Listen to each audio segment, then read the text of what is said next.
place where we really have choice, to acknowledge mind, when that shift of perspective takes place, we say that somebody has been enlightened.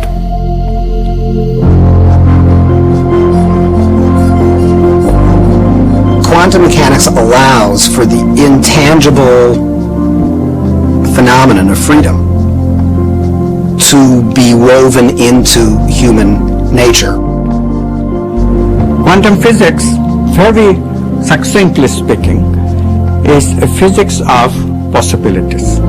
It opens fundamentally the question of whose possibilities and who chooses from these possibilities to give us the actual event of experience. The only answer that is satisfactory, both logically and meaningfully, is the answer that consciousness is the ground of all being.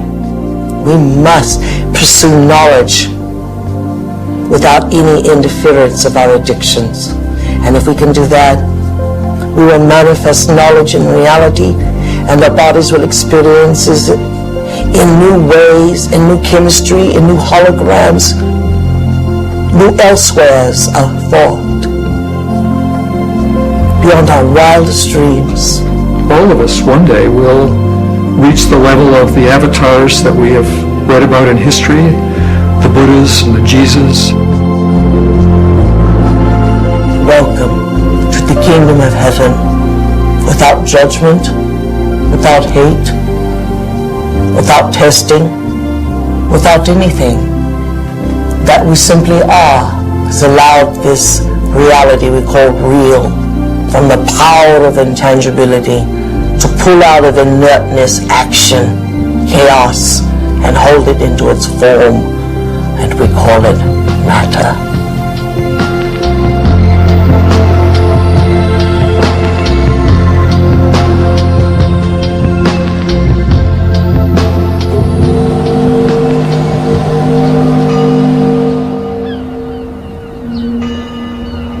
How can we measure the effects? We get to live our life and see then if somewhere in our lives something's changed. And then if it has changed, we become the scientists to our life, which is the whole reason why we're here.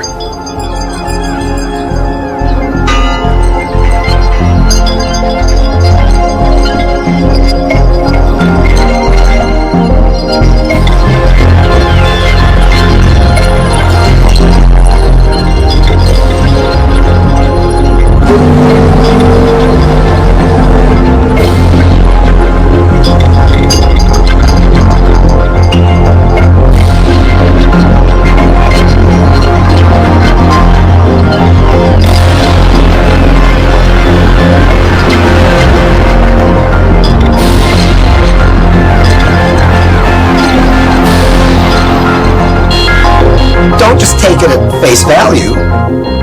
Test it out and see whether it's true.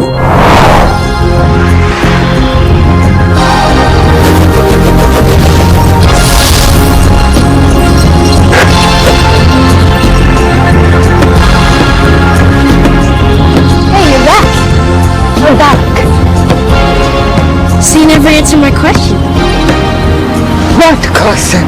How far down the rabbit hole do you want to go?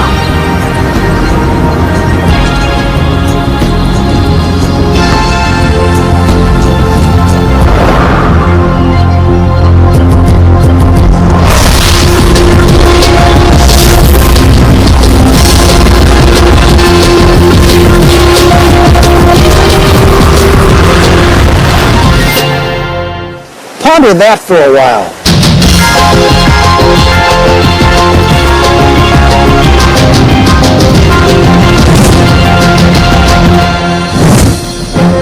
My name is David Albert. I got a PhD in theoretical physics.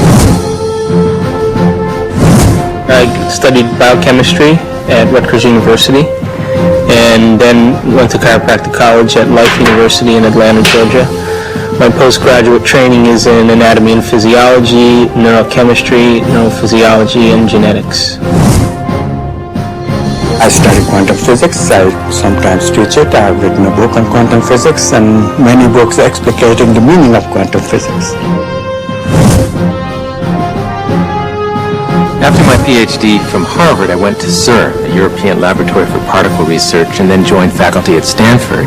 And my work there has been the development of unified quantum field theories. I have about 100 publications in this area, but perhaps I'm best known for the discovery of supersymmetric flipped SU5 grand unified field theory.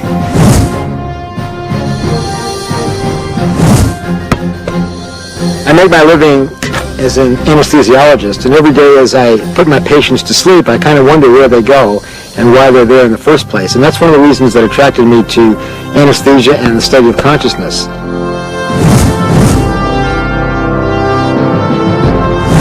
My name is Michal Ledwith, and for most of my life I was a professor of theology. I'm Dr. Daniel Monti. I'm a physician with specialty training in psychiatry and human behavior. I'm on the full-time faculty at the Jefferson Medical College. I actually got very interested in studying this whole topic of the brain and spirituality because it had to do with a lot of the questions that I was asking ever since I was a child about reality and how we understood truth and what was real. And as I grew up and as I realized that while spirituality was in some senses a very important part of trying to find those answers, science also was a very crucial part. And I was ultimately looking for some way of bringing those two forces together.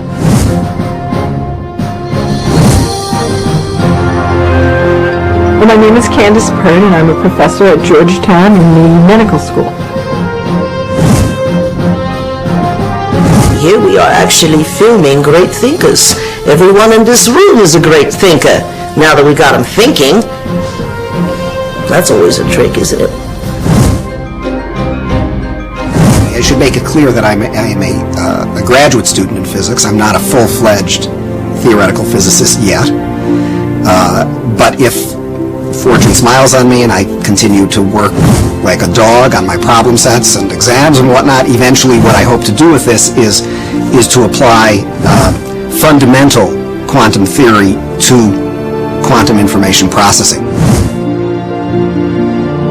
So I decided, well, if I gave up being department chairman, and if I gave up all my professional committees, and I gave up all my government committees, I would have a block of time that I could put to work. Of course, I gave up all my power positions, but you have to sacrifice something. I had to keep my day job because my family needed to be fed.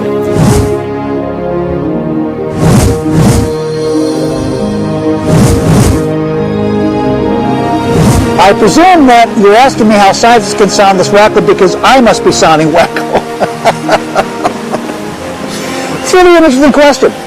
If you study science long enough, and seriously enough, and dig deeply enough, if you don't come out feeling wacko about it, you haven't understood a thing.